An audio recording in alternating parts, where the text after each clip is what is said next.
some people just think that that's the best there is out there.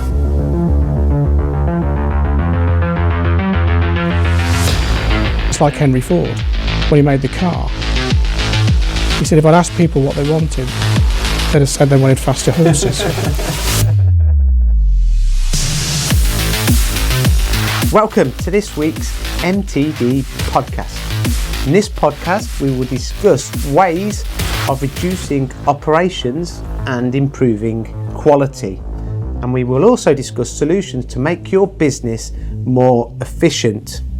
I'm Giovanni Albanese, hosting today's show, a passionate engineer with over 25 years experience in engineering and manufacturing and a proud member of the MTD team. Today I have the pleasure to be joined by Lee Donaldson. Lee joined Cogsdill in 1995 as an internal sales engineer and in 2019 became the MD of this global organisation and is an industry leader within the engineering industry. Also, I have the pleasure to be joined by Neil Yewman. Neil started his engineering career in his family business at the time, which was called Chef Cut Tools and Engineering Limited. This company was founded by his father, Peter. He's now the International Sales Director for Cogsdill UK. Welcome, guys. Welcome, thank you. Thank you for the promotion as well, Gio. Yeah, I just promoted you. There you go. we can work magic on these MTD podcasts. Well, thank you very much for joining us here today at the MTD Towers. It's great to have you guys back. You were recently at the studio for the live question time, and we hope that you got some good feedback on that show. Absolutely. Now, I want to start really and touch on where we left off really. You know, why, Lee, did you get into engineering? I think it was in my genes really, and also growing up in rugby. It's a very industrious area. And so I was surrounded with a lot of engineering companies. There was a lot of engineering opportunities. So when you left school, there were several different apprenticeships available, probably about 10, 15 different employers. And so naturally you went to one of, unless you were doing something with the university or something like that, you went to one of the local companies who put you onto an apprenticeship scheme, and you spent either 2 to 4 years there and to get your basis of education. So you worked somewhere prior to Cogsdill, I assume. So where was that? Yeah, I worked for a company called Sedgelac, which was it was GEC Electrical. So it was a French subsidiary of GEC. I didn't want to go to GEC. I wanted to do something a bit different. So I went there as a CAD technician, as a draftsman. So I went there for 2 years, started my ONC, and sadly they relocated everything to Derby. And obviously being 18, it wasn't feasible to do that. So I had to change roles. Now, Neil, you as well, you kind of come into engineering at an early age. Yep. Why did you get into engineering? Was it because of your father, Peter? Yes, pretty much, Gio. Yeah, I left school, took my GCSEs. I was one of the first years to do GCSEs.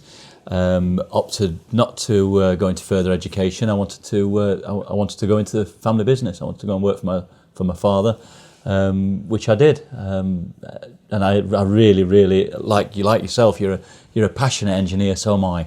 I think that Absolutely. Engineering kind of found me rather than the other way around. I think my dad was at the time a sheet metal worker, and he always believed in having a trade, having a career. And when I didn't get what I wanted, I wanted to be an architect originally. So when that didn't come to fruition, I looked how long you had to go to university for. I thought, I just want to be earning money at the time, rightly or wrongly, I don't know. But it's worked out well. I think engineering is a brilliant industry to be involved with, and I think it's getting better and better. Do you agree? It is. I mean, it's a very wide industry. I mean, I remember, as I said, when I went to do my first apprenticeship, it was seen as that's where everyone went to. That doesn't seem to happen as much now, you know. But I remember seeing that my dad was working for Rolls-Royce, and I remember being a kid saying, "Oh, my dad works for Rolls-Royce." Everyone just associated it with a car. Didn't realise that Rolls-Royce actually made turbines, actually made aircraft engine. It was such a big company, and I guess that was a very early indication of how, you know, we become very ignorant to what companies actually do, I suppose. I think, we've heard a rumour on Question Time recently that you were an helicopter pilot. Now, why did you kind of start that rumour off, Lee? Gosh, yeah.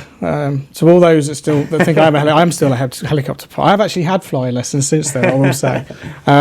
But yeah, because when I was in my early 20s and you were going out and you were meeting people and they asked you what you did, and as soon as you said you were an engineer, it was kind of people just turned off. So it's a way to meet women. Well, yeah. No, I totally get what. Yeah, I totally get, and I think there's still a misconception, in my opinion, about engineering being a dirty industry. When you go over to Germany, Italy, they're seen as doctors. Yeah. At the highest point of any kind of career, an engineer would come in as a title, and they're totally treated in a different way in which they are in the UK, and that is absolutely massive. I think we do definitely need to change the perception of engineering here in the UK if we want to attract the next generation of engineers. I mean, Neil, do you agree with that? Absolutely agree, yeah. I mean, you said Germany, also in America. You go to America and tell somebody you're an engineer and they go, wow. You don't really get that in the UK, and whether it's because the word engineer seems to get overused or used wrongly in the UK. A photocopier technician is an engineer in the UK, and that really needs to change. I think absolutely. Yeah. I think that something definitely drastically needs to change, because we're working closely with educational institutes, and I think that what I've seen through my own experience, I can't talk for everybody, is that these young apprentices that I've interviewed want to bypass the shop floor and get straight onto a computer and start designing. But you can't design components, or you can't design them very well, shall I say, unless you know how to make them first. The shop floor is the best way to learn your trade. And from that, it's the best education you can possibly get. And the jobs that could follow that are fantastic. There's so many different career opportunities that can come from that grounding knowledge and education from being on the shop floor making. I'd agree with that. I mean, we're looking at 2 apprentices this year. So we're going to take one that's very green. He's coming straight from school. So we're going to put him onto a college course. So the first year we'll spend pretty much full time at college. And we're also looking at taking someone who's already done their first year. So they've already cut their teeth. They already know what they're expecting to walk into.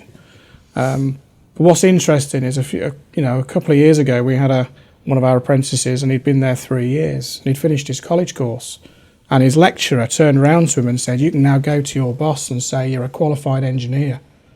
And I was like, that's quite a bold statement to make after 3 years, because what do you mean, Lee? Because he'd finished his initial course, and you had a qualification behind you.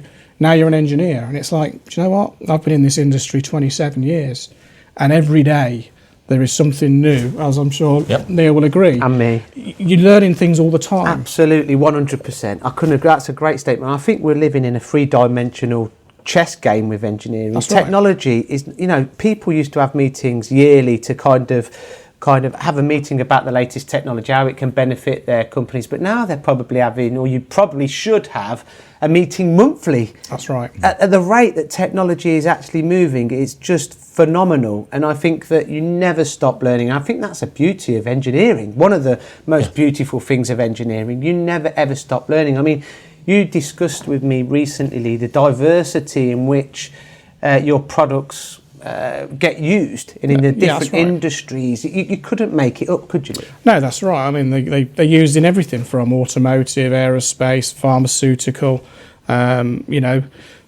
even industrial food mixers that make your dog food. It's such a vast thing. We get different inquiries come through to our office every day.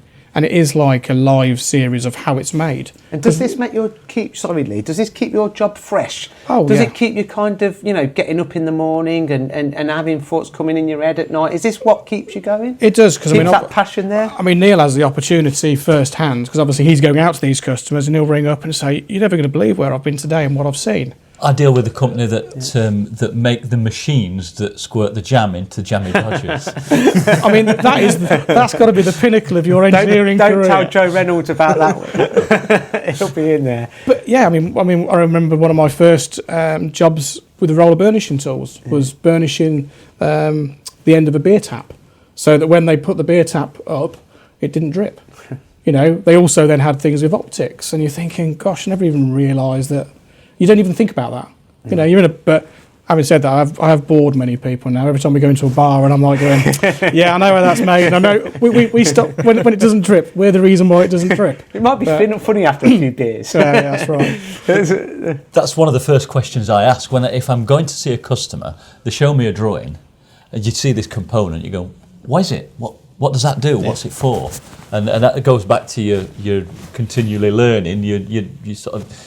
You want to know what it's all about. You want to know what part that's going in and what function it's doing. I think you had a similar background to me, Neil, really. I mean, you kind of started as an engineer on the shop floor, and then like sales kind of found you, and then you realised that that's what the career was that was supposed to be in, and then you merged engineering and sales together, which has worked extremely well for you. And I just want to go back to the educational subject that we're discussing. You are also part of STEM. What is that? Science, technology, and engineering mathematics. I'm a STEM ambassador. So basically, what STEM ambassadors do, they promote those 4 subjects in not just to school children, but also to the teachers as well. So you can go to a school and do a careers fair, for example, or you can get students into your place of work. Or you can go to universities and talk to university students about the subjects and about careers within the subjects, and then basically encouraging the more younger people to pursue an engineering or a technology career. So it starts really from junior school up to degree level. Well, it's a credit to you, really, Neil, and fantastic to hear that you've also got a bachelor's degree in engineering following on, that you did at a later date. So it's something to be proud of as well. Yeah, that's right. I decided fairly late in life that I would have liked to have done an engineering degree. So I signed up. I actually started with mathematics. I signed up for a mathematics course with the Open University. And did a couple of years of mathematics, and then moved on to engineering. So it took me about 6 years in total to get a Bachelor of Engineering degree. That's fantastic. It's absolutely brilliant. Now, in regard to this podcast, I've known about Cogsdill for pretty much. I'd known about you all the time, shall I say, but I didn't really know what you did properly until you signed up with MTD just over 2 years, about 2 years ago. And since then, I've learned a hell of a lot. So I was racking my brain on what to kind of title this podcast. And I think that an appropriate title, which we're going to be concentrating on in this podcast, is Reducing Operations and Improving Quality. Because when I was thinking about all of your products, that's exactly what all of them do effectively. Yeah. But what scared me was that in my previous careers on the shop floor and in aerospace, I'd never used them myself. So I want to kind of try and look at, firstly, the products that you offer and the barriers to entry, because now I'm educated in the products that you offer, I can see so many gaps in the market, and I can see so many applications that they lend themselves for and ways in which it would make companies more efficient. Yeah. So firstly, tell me about the product range from an overview perspective. We can touch on, I know that you've got burnishing tools, and there's a large array of burnishing tools. So let's start with burnishing.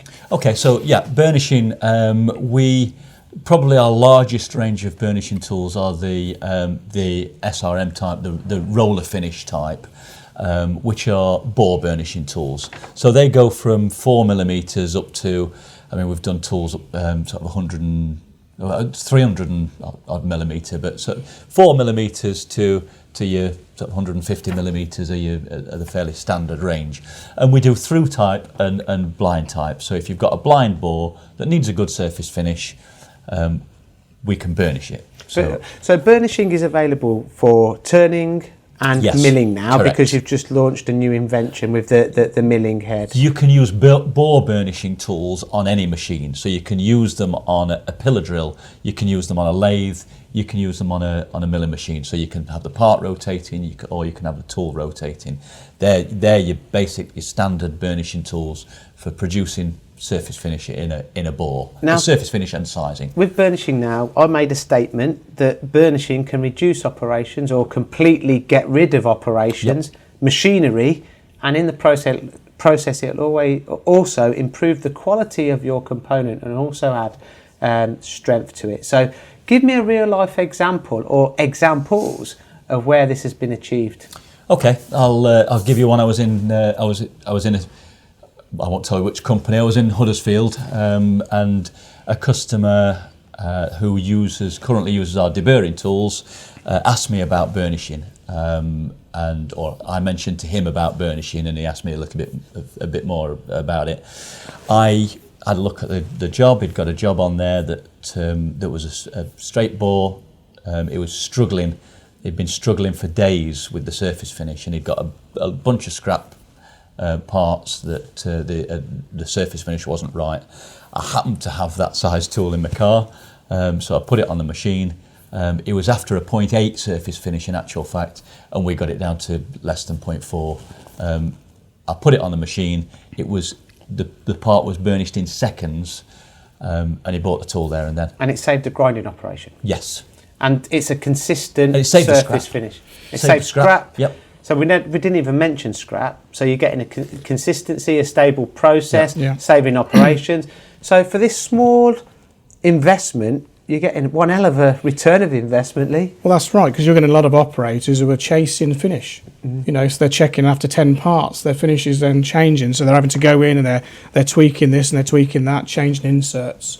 Whereas the burnishing tool is such a simple tool, and you know, if one of the, I mean, I used to love when I used to go out and actually run these tools, because an example like there, where you're after a 0.8 finish and you've achieved 0.4. And the operator will be looking at something that was nice and shiny. He's, oh, brilliant. And you go, oh, I'll just back it off because you don't need this good a finish. And they're always, no, leave it. Because they like it to look aesthetically better than it needs to be. Yeah. But you know that once you've got it set to 0.4, even when the tool starts to wear after, you know, thousands of components, you're still going to be within that tolerance. You set it and forget it. That's yeah, it's very good. Yeah, set it, forget it. Yeah. I think that kind of covers burnishing, and you've got the like I mentioned, the new invention. So innovation is a big key within our industry. Innovation, technology. We always say that you never stop learning, and keeping up with technology is imperative for all engineers out there. And hopefully at MTD CNC we kind of are informative and keep people up to date as much as we possibly can. Yep. Now I want to just kind of get back to the beginning really. Cogsdill started in America and they had a close connection with Henry Ford. Now, what was the product that you were working with Ford? Well, in those days, I mean, it was founded in 1914 by Stuart Cogsdill. And in those days, it was the Cogsdill twist drill company. So he manufactured, as the name suggests, twist drills.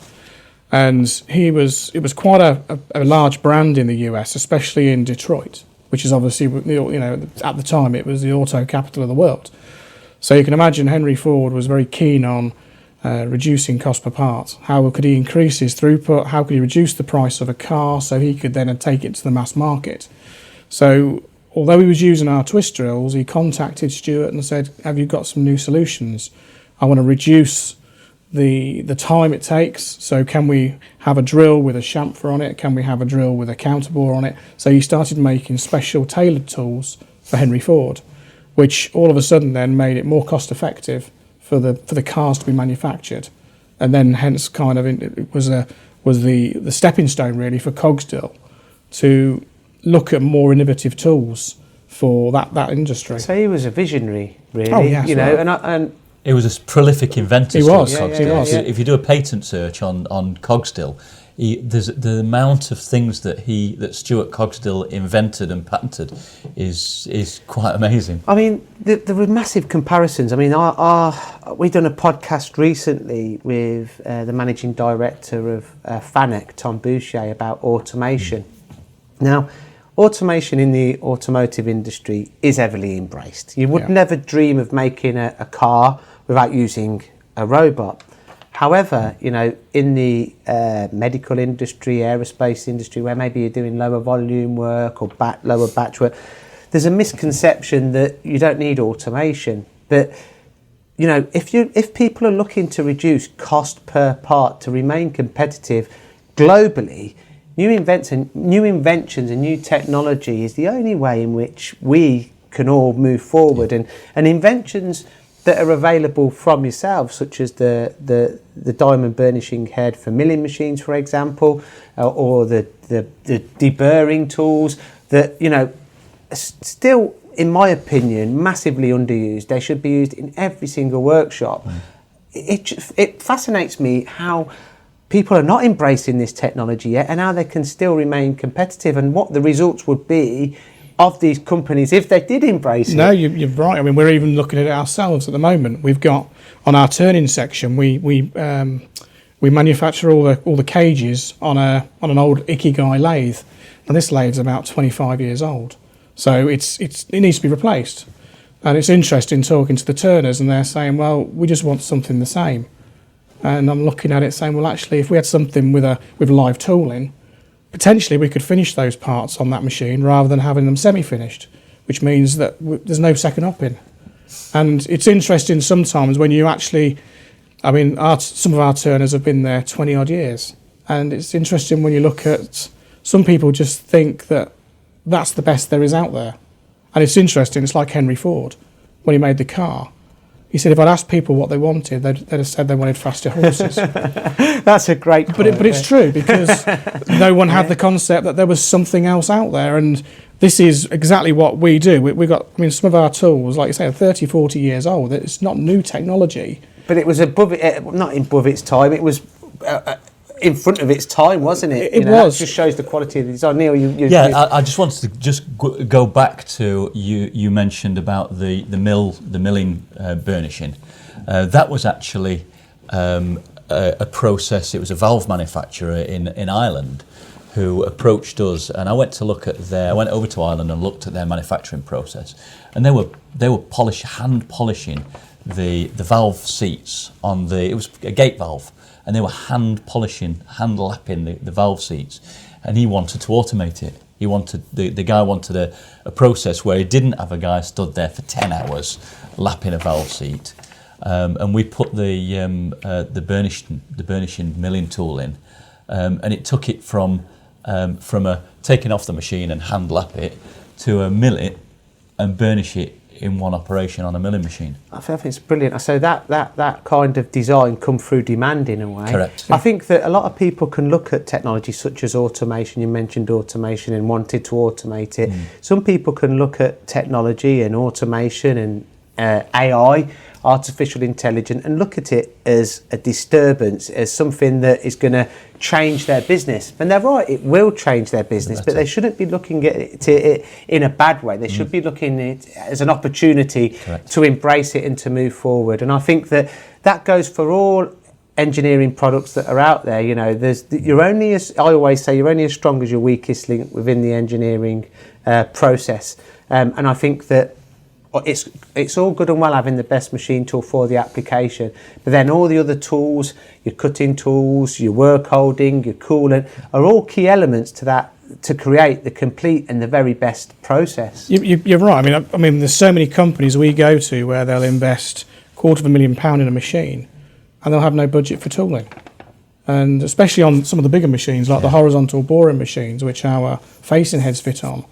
You know, they buy these big machines because they have a large component, and then they'll think nothing of then taking it off and then putting it on a lathe to finish it. Can you tell us what the ZX range does, Neil? So the ZX range of tooling is Lee, sorry. We make facing heads and modular boring tool systems for horizontal boring machines. So our facing heads start 200mm diameter and go up to 900mm diameter. So as you can imagine, they're quite large tools. And they're for machining valve bodies, blowout preventers in the oil and gas industry, but we also use them for manufacturing landing gear in the aerospace industry. Anything that's a large fabrication that goes onto a horizontal boring machine. And historically, people would interpolate, mill, and then they would take the part off because there was features that they needed to be turned, and they'd put it on a lathe. Whereas utilising this tooling, you can actually convert in theory, turn your horizontal boring tool into a lathe from one setup. Again, saving operations. Saves and improving thousands. quality because you haven't got any mismatch. It's all concentric with the other features. Yeah. As Lee says, it allows you to do lathe operations on a horizontal boring machine. Yeah. Operations that you would normally have to second op. I don't want to put you on the spot. I don't know if you know the figures or not. But if you say, for example, there's X amount, say if there's 100 horizontal borers in the UK, what percentage of them are being utilised with the ZX range? And I'll just put a spanner in the work as well. How many of them would benefit from the ZX? All of them. Right, okay. Is that true? Why? I often look at horizontal boring machines. Companies have got horizontal boring machines. I've got one that I'm working on at the moment. Can win more work? Well, that's right. Yeah, because it opens up opportunities for them. Correct. What they can use their machine for. And you see people and you say, I can't believe you've got a horizontal boring machine and you're only using it for half of its potential. If you had a facing head on there, you could do so much more. And it's not just a matter of doing lathe work. A lot of people buy these big boring bars, the twin edge boring bars, and they have to buy loads of them. Whereas with a ZX facing head, you can actually bore stepped diameters or different diameters to suit the job that you've got, instead of buying bespoke boring equipment. So the savings are astronomical. Huge, yeah. And I suppose the analogy that you're using then, really, it's like buying a Ferrari to do 200 miles an hour, but you never drive it past 50 miles an hour. Right. It's crazy, really, isn't it? You know, you can kind of really maximise your investment. And why would, if you're spending that kind of money on a machine tool, surely you want to get the most out of it. That's right. Surely. That's right. And it's like embracing new technology. In the last 18 months, we developed a laser measurement system for these tools. So it's pretty much industry 4 standard. So this tool can go in, it measures the bore, it sends the message back to the encoder, it adjusts the size and goes and machines it. I mean, that's another great invention. I mean, you are definitely pioneers in what you do. There's not many people that offer the solutions that you do. And I haven't mentioned yet, and I think this is a massive point, really. You're also UK manufacturers. So the majority of the components that you sell in the UK and around the world are manufactured in the UK, and you actually practice what you preach. That's right, yeah. I mean, our market is 25% UK, 75% export. And with the exception of the deburring tools are made, obviously, at our parent company in the States. But all the facing heads, burnishing tools, the recessing heads, grooving tools, and all the special bespoke stuff is all made from our skilled guys in Nuneaton. And I'm guessing that you're using your own products to make your own products. That's right, yeah. Exactly. And you wouldn't do it any other way. No, in fact, that is the best way to. In fact, that's one of our reasons why we sometimes develop the tools, and then we think, actually, this is quite good. Why don't we market this to other people? Evolution. Really. That's right, yeah. So, let's move on then and move on to education. You know. How can we change, in your opinion, the barriers to entry? Why have people got such a reluctancy to embrace the latest technology? You've got these visionaries that they're looking for that next best thing, to find a better way to make something. But you've got some people that always want to make it in the same way. So, how can we change that? I think a lot of it is through knowledge, and, like you say, education. I think it's less now. I think there's less reluctance nowadays for people to change. I mean, I used to go into customers who it would just say this surface finish had to be honed. And they'd say, I can't use a burnishing tool because it says to be honed. And it was then when you started questioning why. Now, some of it is for oil retention. So, yes, in those instances, honing offers certain benefits. But if it was just for a surface finish, historically, years ago, people just used to put on a drawing, hone, because they needed to achieve a surface finish. Didn't matter if it was a cross-hatch, polished or whatever. And they're the ones that, if a surface finish is less than 0.4 and it does say to be honed, ground or whatever, is question actually, well, why does it need that surface finish? And 9 times out of 10, you can roll a burnish. I think that at college it's all good and well kind of teaching engineering and different processes, but sometimes they're not using all of these latest innovations and technologies, or they're not teaching the importance of a complete process and bringing everything together. Maybe we need to look at it from a different angle. I don't know. I think it'd be very difficult though, Gio, because it is evolving all the time, and obviously with a certain engineering course, they have to cover core basics. So it'd be very difficult if they were always using the latest insert geometry. I mean, maybe as OEMs we need to be going to the universities, colleges, and giving regular presentations to educate, but not only I think from a product perspective, but also to change the perception of engineering in the UK. To try and get the best young talent into the industry to start with. Because I mean, you mentioned before this interview, Neil, that a young lad that you knew or know wanted to get into engineering, but didn't even know how to. He didn't know what steps to take. I think this is bonkers when we've actually got someone that wants to get into the industry. But what about the people that don't want to, because they've got that perception still, they've got that misconception that it's not a good industry to get involved with. We've got to change that, surely. We have. I mean, there's a great opportunity coming up in April at MAC 2020 in Birmingham. I mean, what a fantastic showcase for what Britain can do within the engineering sector. I mean, I remember 20 years ago going to MAC, and I was there with my sales manager, Steve Gray, who was there at the time. And I remember and there was an IT show next door to MAC. And you walked into the IT show and everything was clean. Everything was spotless, had plush, thick pile carpets. Everyone's in suits. You walk next door into the engineering show, there's no carpets on the floor, and people are walking around in jeans and polo shirts. And I remember thinking, gosh, if you were looking at that, where would you want to go? You've just left school. Are you going to want to go left and go into that scruffy environment, or are you going to want to go right into this nice, cushy office job? And it has changed. I'm glad to say that in the last 20 years, you now go and you see the smartly dressed people in the engineering, you see the pride, you see the things that engineers can do, you see the robotics. It's made engineering sexy.